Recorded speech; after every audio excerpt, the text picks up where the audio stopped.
யூஸ்வலா என்ன அப்படின்னா தலையில் அரிப்பு ஏற்படுவதை விட தலையில் ஒரு மாதிரி எரிச்சல், காந்தல் அப்படிலாம் சில பேருக்கு வந்து ஏற்படும்.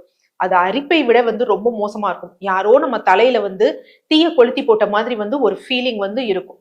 ஸோ அந்த ஃபீலிங் அனுபவிச்சவங்களுக்கு தான் தெரியும் அந்த கஷ்டம் என்ன அப்படின்னு. ஸோ அதற்குரிய காரணம் என்ன? பல்வேறு காரணங்கள் இருக்கு.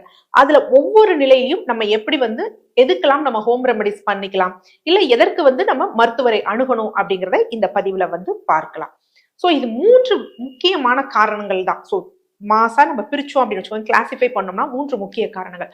ஒன்று வந்து என்ன அப்படின்னு பாத்தீங்கன்னா சரும பிரச்சனைகள்.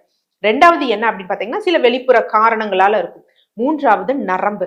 இதை எல்லாது என்ன அப்படின்னு பாத்தீங்கன்னா கொஞ்சம் ஹார்மோனல் இம்பேலன்சஸ்னால வந்து சிலருக்கு ஏற்படும். அது மாதிரி சத்து குறைபாடு போன்றவற்றால ஏற்படும். ஸோ மேஜரா நிறைய பேருக்கு ஏற்படக்கூடியது சரும பிரச்சனை தான்.